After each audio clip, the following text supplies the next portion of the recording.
أعوذ بالله من الشيطان الرجيم بسم الله الرحمن الرحيم الحمد لله رب العالمين والصلاة والسلام على أشرف الأنبياء والمرسلين وعلى آله وأصحابه أجمعين أما بعد فقد قال الله تبارك وتعالى في القرآن المجيد والفرقان الحميد فأعوذ بالله من الشيطان الرجيم بسم الله الرحمن الرحيم والبدن جعلناها لكم من شعائر الله لكم فيها خير فاذكروا اسم الله عليها صواف فإذا وجبت جنوبها فكلوا منها وأطعموا القانع والمعتر كذلك سخرناها لكم لعلكم تشكرون لن ينال الله لحومها ولا دماؤها ولكن يناله التقوى منكم كذلك سخرها لكم لتكبروا الله على ما هداكم وبشر المحسنين صدق الله العظيم وصدق رسوله النبي الكريم ونحن على ذلك لمن الشاهدين والشاكرين والحمد لله رب العالمين.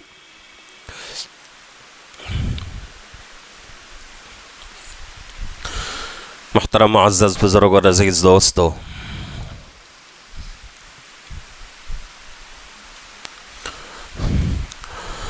ذی الحجہ کا مہینہ چل رہا ہے.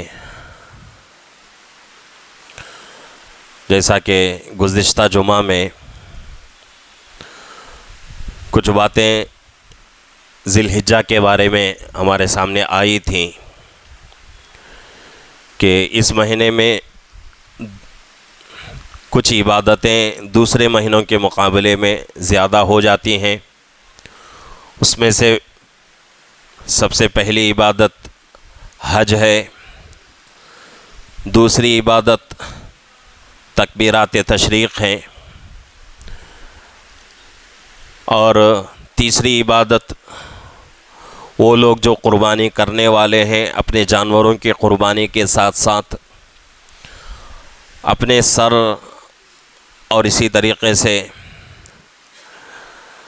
بدن کے زائد بال اور ہاتھوں کے ناخنوں کو قربان کرنا چاہتے ہیں، ان کے لیے ذی الحجہ کا مہینہ شروع ہوتے ہی، ذی الحجہ کا چاند نظر آتے ہی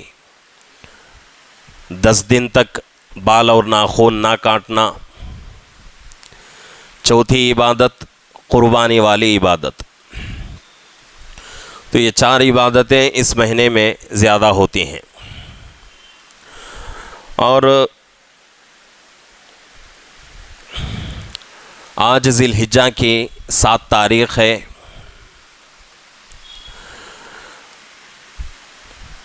دو دن باقی ہیں، اس کے بعد سے حج کے دن شروع ہو رہے ہیں. حج جیسی عبادت شروع ہو رہی ہے، اور پوری دنیا سے حج کرنے کے لیے مسلمان مکۃ المکرمہ پہنچے ہوئے ہیں.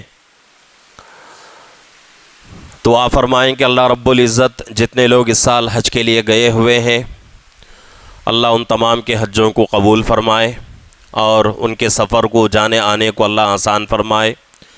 سفر کی صعوبتوں سے، پریشانیوں سے، مصیبتوں سے اللہ ان کو بچائے، اور ان تمام حاجیوں کی عبادتوں میں، دعاؤں میں اللہ ہمارے اور پوری امت کا حصہ نصیب فرمائے. اس کے بعد ذی الحجہ کی عبادتوں میں ایک اہم عبادت قربانی ہے.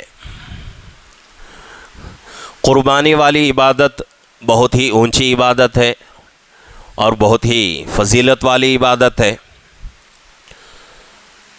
اور اللہ کو محبوب ترین عبادت ہے. ویسے تو اللہ کو ہر عمل، ہر عبادت پسند ہے، لیکن قربانی کے دنوں میں قربانی جتنی محبوب ہے، جتنی اللہ کو پسند ہے، اتنی اللہ رب العزت کو کوئی دوسری عبادت پسند نہیں ان 3 دنوں میں. اور یہ قربانی والی عبادت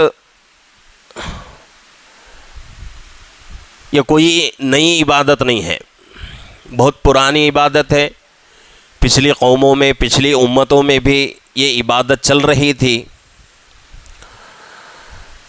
لیکن طریقہ الگ ہے۔ ان کا طریقہ الگ تھا، ہمارا طریقہ الگ ہے۔ پچھلی امتوں میں، پچھلی قوموں میں حکم یہ تھا کہ بھئی اگر کوئی بندہ اللہ کے لیے قربانی کرے یا صدقہ دے یا زکوٰۃ دے، اس مال کو، اس جانور کو ایک میدان میں ڈال دیتے تھے، آسمان سے آگ آتی تھی، اس جانور کو اور اس مال کو جلا دیتی تھی۔ لیکن اس امت کے لیے وہ حکم نہیں ہے۔ اللہ رب العزت کا احسان ہے اس امت کے اوپر کہ اللہ رب العزت نے حکم دیا کہ اس امت کے مالداروں سے مال لے کر زکوٰۃ کا، صدقے کا، اسی امت کے غریب لوگوں پر کیا کرو؟ تقسیم کرو، اسی امت کے غریب لوگوں کو دو۔ اسی طریقے سے قربانی کی عبادت اللہ نے مالداروں پر واجب کر دیا۔ اس کے بارے میں بھی حکم دے دیا کہ بھئی قربانی کرنے کے بعد گوشت کو 3 حصے کر لو، ایک حصہ اپنے لیے رکھ لو، ایک حصہ غریبوں میں بانٹ دو، اور ایک حصہ اپنے رشتہ داروں میں، دوستوں میں بانٹ دو۔ تو اس امت کے لیے حکم الگ ہے۔ تو یہ اللہ کا بہت بڑا احسان ہے۔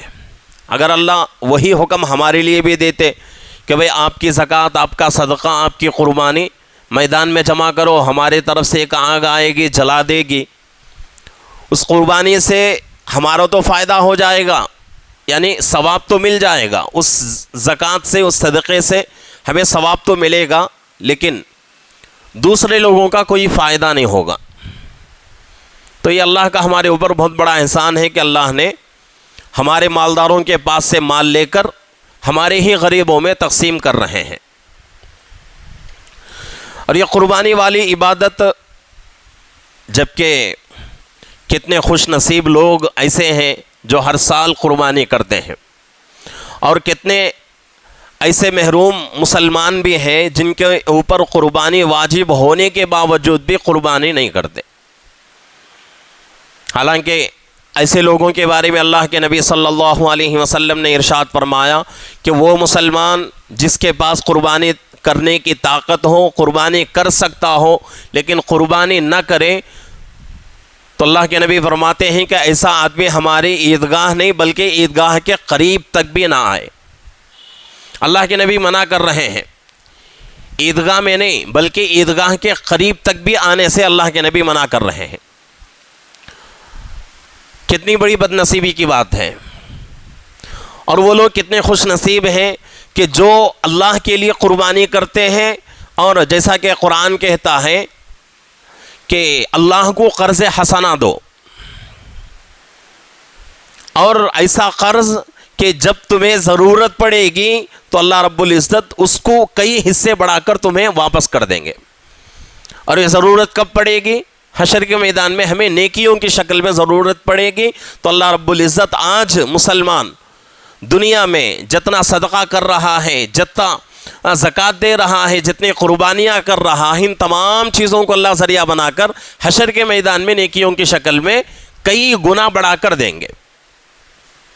اس وقت نہ پیسے چلیں گے، نہ ہی دینار و درہم چلیں گے، وہاں کوئی مال چلے گا، وہاں نہ تو سونا کام دے گا، نہ ہی چاندی کوئی کام دے گی، وہاں صرف اور صرف انسان کی نیکیاں ساتھ دیں گی۔ تو ایسے وقت میں اللہ رب العزت کا وعدہ ہو رہا ہے کہ بھئی ایسے میدان میں، ایسے دن ہم کیا کریں گے؟ جو لوگ ہمارے لیے قرض دیتے ہیں، قرض حسنہ دیتے ہیں، تو ان کو ہم کئی گنا بڑھا کر حشر کے میدان میں نیکیوں کی شکل میں واپس کریں گے۔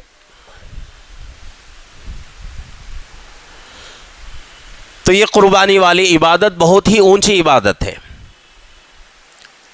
2 طرح کی عبادتیں اللہ کی ہیں، ایک عبادت بدنی عبادت ہے اور ایک مالی عبادت ہے۔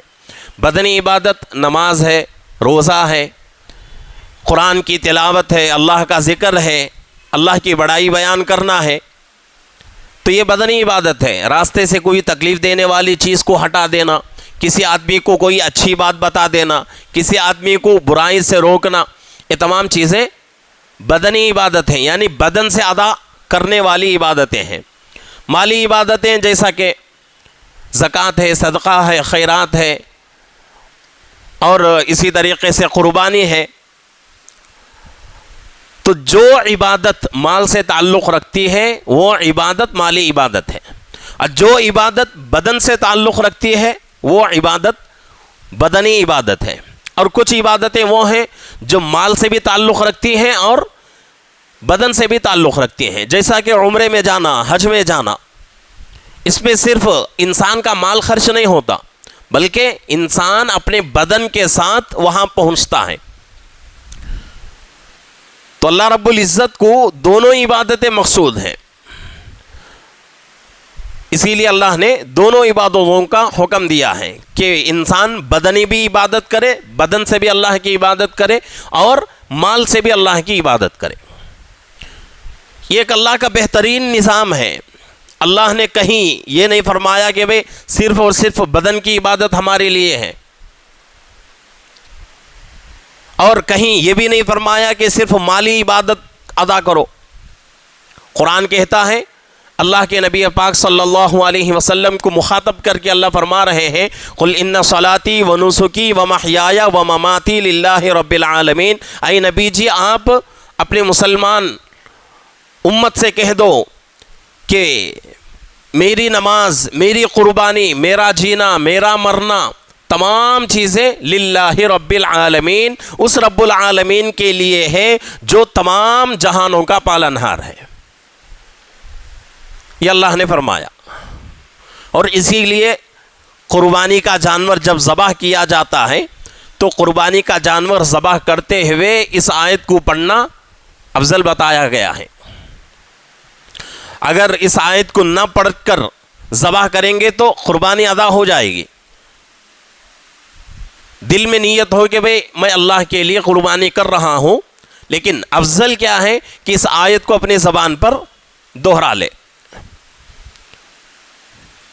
تو اللہ نے قربانی کا حکم دیا ہے، اور قربانی ہر مسلمان پر فرض نہیں، ہر مسلمان پر واجب نہیں، بلکہ اس آدمی پر قربانی واجب ہے جو آدمی قربانی کرنے کی طاقت رکھتا ہو۔ اب قربانی کرنے کی طاقت کیا ہے؟ ہر آدمی کہے گا کہ بھئی میرے پاس طاقت نہیں، میں قربانی نہیں کر سکتا، میرے پاس اتنے پیسے نہیں، اس لیے کہ انسان بہانہ بناتا ہے، اپنی جان چھڑانے کی کوشش کرتا ہے۔ تو اس لیے اللہ رب العزت نے اس کے بارے میں حکم لگا دیا ہے، بندوں پہ اللہ نے نہیں چھوڑا۔ ایسا نہیں کہا کہ بھئی تم اپنے بارے میں سوچ لو کہ تم قربانی کر سکتے ہو یا نہیں۔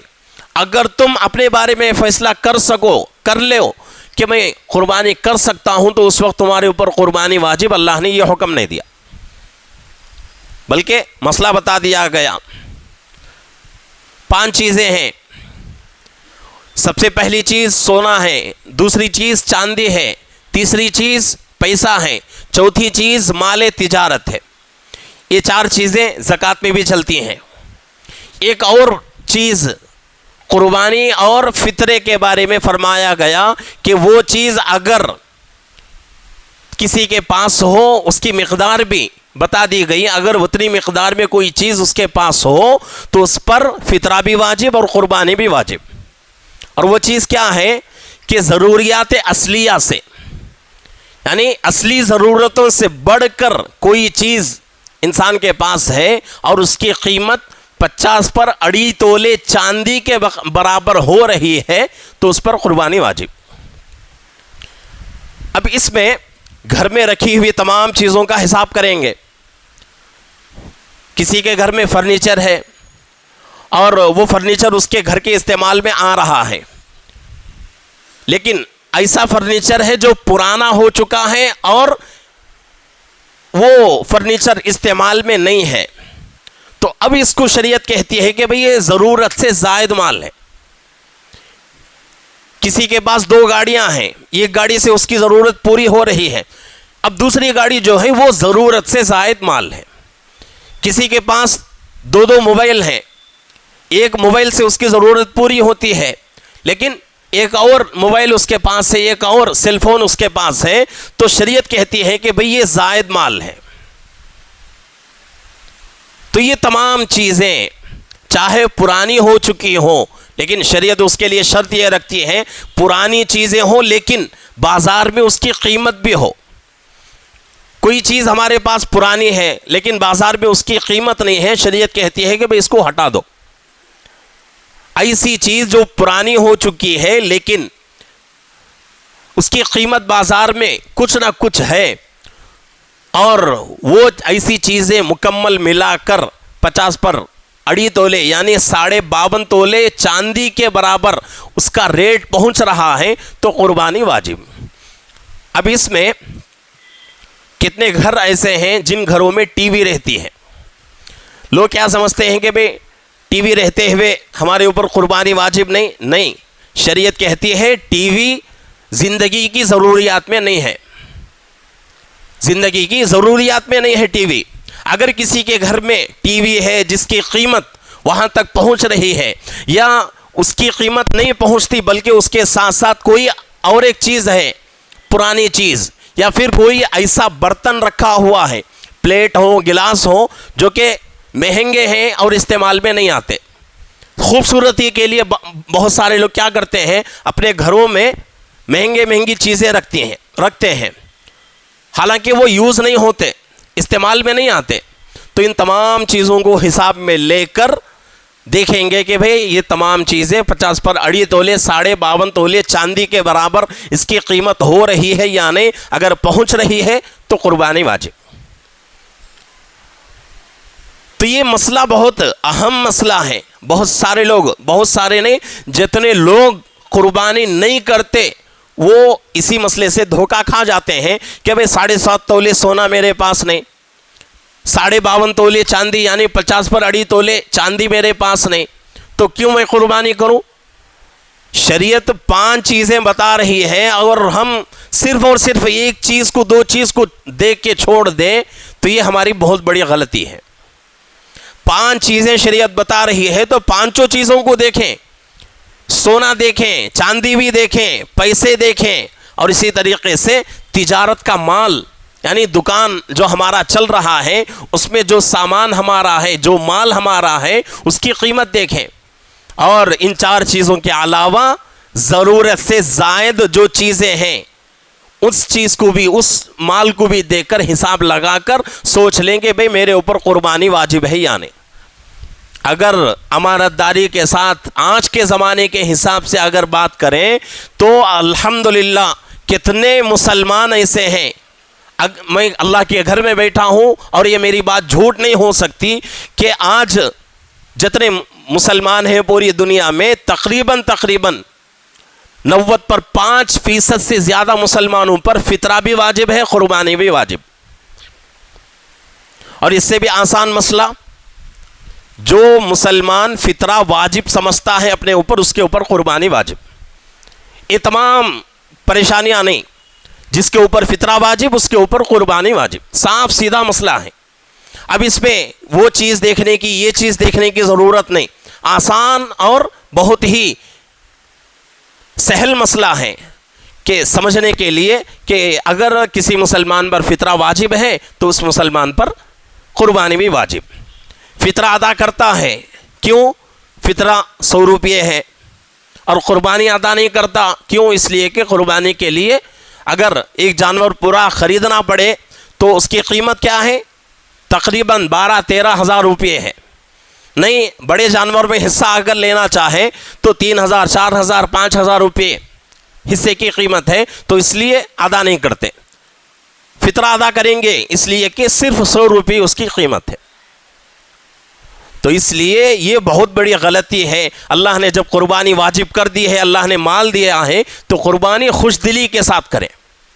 حدیث پاک میں فرمایا گیا، جو بندہ خوش دلی کے ساتھ اللہ کو راضی کرنے کے لیے قربانی کرتا ہے تو جانور کا خون کا پہلا قطرہ زمین پر گرنے سے پہلے اللہ اس کی پوری زندگی کے صغیرہ گناہ معاف کر دیں گے۔ پوری زندگی کے صغیرہ گناہ معاف ہو گئے قربانی کے جانور کا پہلا خطرہ زمین پر گرنے سے۔ اور ایک حدیث میں بتایا گیا جب آدمی مسلمان خوش دلی سے قربانی کرتا ہے، ذبح کرتا ہے، خون کا پہلا قطرہ زمین پر گرتا ہے، گرتے ہی وہ خون، وہ جانور اور وہ گوشت پورا اللہ کی حفاظت میں چلا جاتا ہے۔ اب اس جانور کو اللہ رب العزت اس کے لیے ذریعہ بنا دیں گے، اور وہ جانور کب کام آئے گا؟ حشر کے میدان میں اس آدمی کے لیے سواری بنے گا، اور بعض حدیثوں سے بات معلوم ہوتی ہے کہ جہنم میں جانے سے بچا لے گا، جہنم سے بچنے کا ایک بہت بڑا ذریعہ بن جائے گا۔ حضرت ارقم رضی اللہ عنہ بہت مشہور صحابی ہیں۔ جب اللہ کے نبی صلی اللہ علیہ وسلم شروع میں لوگوں کو اللہ کی طرف بلانا شروع کیے تو اس وقت چھپا کر کام ہوتا تھا۔ اس زمانے میں انہی صحابی کا گھر، جس کو دار ارقم کہا جاتا ہے، انہی صحابی کے گھر سے تبلیغ کا کام شروع ہوا، انہی صحابی کے گھر سے قرآن کی تعلیم شروع ہوئی۔ مفسرین فرماتے ہیں کہ اسلام آنے کے بعد دنیا میں سب سے پہلا مدرسہ، سب سے پہلا تربیت گاہ اگر کوئی ہے تو وہ حضرت ارقم رضی اللہ عنہ کا گھر ہے، اس لیے کہ اسی گھر میں بیٹھ کر اللہ کے نبی صلی اللہ علیہ وسلم نے پہلے ہی دن سے اسلام کی دعوت شروع کی، قرآن پڑھانا شروع کیا، قرآن سکھانا شروع کیا۔ تو اتنے مشہور صحابی ہیں، حدیث نقل کرتے ہیں کہ صحابہ نے ایک مرتبہ اللہ کے نبی سے پوچھا کہ اللہ کے نبی قربانی کیا ہے؟ تو اللہ کے نبی صلی اللہ علیہ وسلم نے فرمایا قربانی تمہارے باپ حضرت ابراہیم علیہ السلام کی سنت ہے۔ صحابہ نے پھر پوچھا کہ اللہ کے نبی اس پر ہمیں کیا اجر ملے گا؟ تو اللہ کے نبی فرماتے ہیں ہر بال کے بدلے میں نیکی ملے گی، ہر بال کے بدلے میں، جانور کے بدن پر جتنے بال رہتے ہیں ہر بال کے بدلے میں نیکی ملے گی۔ اب کتنی نیکیاں ملیں گی اللہ کو معلوم، لیکن بعض حدیثوں میں بتایا گیا کہ ہر بال کے بدلے میں ایک نیکی ملے گی۔ مان لیتے ہیں کہ بھئی ہر بال کے بدلے میں اللہ ایک نیکی دیں گے، تو جتنے بال رہیں گے جانور کے بدن پر اتنے ان بالوں کے برابر ہمیں نیکیاں اللہ رب العزت عطا کریں گے۔ کتنے بال رہیں گے اس کا کوئی حساب نہیں، دنیا کی کوئی مشین ایسی نہیں جو ان بالوں کو گن سکے۔ تو اتنی نیکیاں ایک مرتبہ قربانی دینے پر اللہ عطا کریں گے۔ اور یہ قربانی کوئی نئی عبادت نہیں، قرآن کہتا ہے وَاتْلُ عَلَيْهِمْ نَبَأَ بَنِي آدَمَ بِالْحَقِّ إِذْ قَرَّبَا قُرْبَانًا فَتُقُبِّلَ مِنْ أَحَدِهِمَا وَلَمْ يُتَقَبَّلْ مِنَ الْآخَرِ۔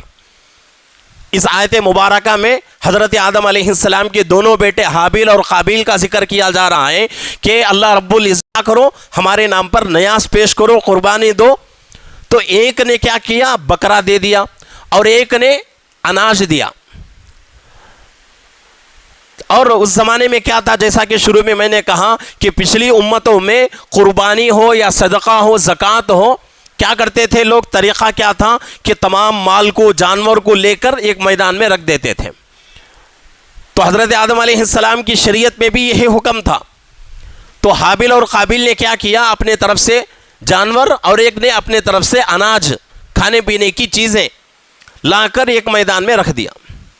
تو جس نے جانور اللہ کے نام پر دیا تھا اس جانور کو آسمان سے آگ آئی، آ کر اس کو جلا کر چھوڑ دیا۔ یعنی جلانے کا مطلب کیا تھا اس زمانے میں کہ جس کے مال کو اللہ جلا دے، آسمان سے آگ آ کر جلا دے، وہ قربانی اللہ کے یہاں قبول ہو گئی، یعنی کہ اللہ اس مال کو قبول کر لیے، اس کی قربانی اللہ کے یہاں قبول ہو گئی۔ تو اس طریقے سے اس زمانے سے بھی اس عبادت کے اوپر عمل ہوتا آ رہا ہے، لیکن ہمارے تک یہ قربانی جو پہنچی ہے وہ سب سے بڑا ذریعہ حضرت ابراہیم اور حضرت اسماعیل علیہ السلام ہے،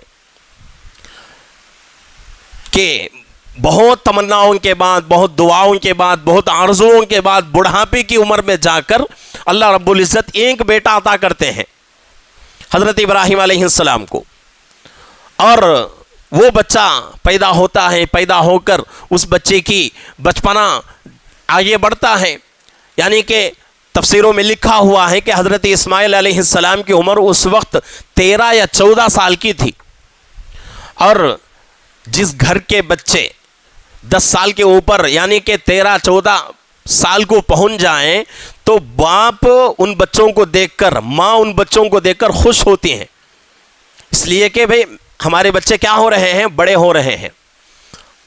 اب کچھ سال ہونے کے بعد ہم بوڑھے ہو جائیں گے اور ہمارے بچے کیا ہو جائیں گے؟ ہمارا سہارا بنیں گے۔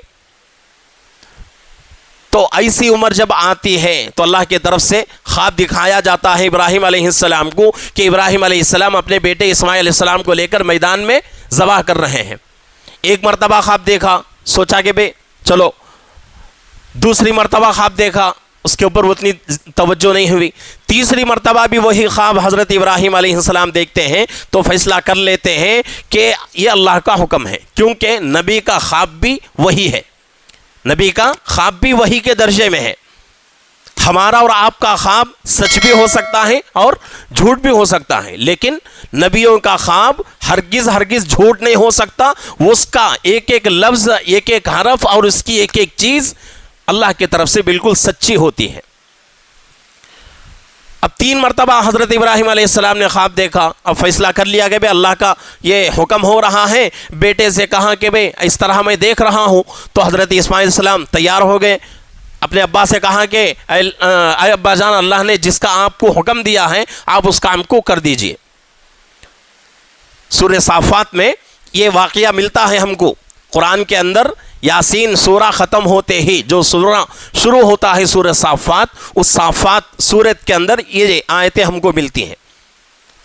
پورا تیار ہو کے چلے جاتے ہیں، جانے کے بعد اب حضرت اسماعیل علیہ السلام کو ذبح کرنا تھا، لیکن فیصلہ کیا ہوتا ہے؟ اب اس میں سوچنے کی بات ہے کہ بھئی اتنی تمناؤں کے بعد بچہ پیدا ہوا اور اللہ رب العزت بچے کو قربان کرنے کا حکم دے رہے ہیں۔ کیا اللہ کو حضرت اسماعیل علیہ السلام قربان ہونا مقصود تھا؟ نہیں، بلکہ اللہ یہ دیکھنا چاہتے تھے، دیکھنا نہیں بلکہ دنیا کو دکھانا چاہتے تھے کہ دیکھو میرا ابراہیم اتنا نیک ہے، اور بوڑھا ہو چکا، بڑھاپے میں جا کر ایک بچہ پیدا ہوا اور اس بچے کو میں مانگ رہا ہوں، تو بڑھاپے میں ایک بچہ ہونے کے باوجود اس بچے کو قربان کرنے کے لیے میرا ابراہیم تیار ہو چکا ہے۔ تو یہ چیز اللہ دنیا کو دکھانا چاہتے ہیں، اسی لیے قرآن پاک میں سورہ حج کے اندر 17ویں پارے میں اللہ فرما رہے ہیں لَن يَنَالَ اللَّهَ لُحُومُهَا وَلَا دِمَاؤُهَا وَلَكِنْ يَنَالُهُ التَّقْوَى مِنْكُمْ، کہ بھئی جو قربانی تم لوگ کرتے ہو اللہ کے پاس اس جانور کا نہ ہی گوشت پہنچتا ہے نہ ہی خون پہنچتا ہے، کیا پہنچتا ہے؟ وَلَكِنْ يَنَالُهُ التَّقْوَى مِنْكُمْ، بلکہ صرف اور صرف تمہارے دل کا تقوی پہنچتا ہے۔ اللہ تمہارے دلوں کو دیکھنا چاہتے ہیں کہ میں قربانی کرنے کا حکم دے رہا ہوں، مال اس میں لگ رہا ہے، پیسہ اس میں برباد ہو رہا ہے ظاہری اعتبار سے، تو میرے بندے میرا حکم مانیں گے یا نہیں، اللہ یہ دیکھنا چاہتے ہیں۔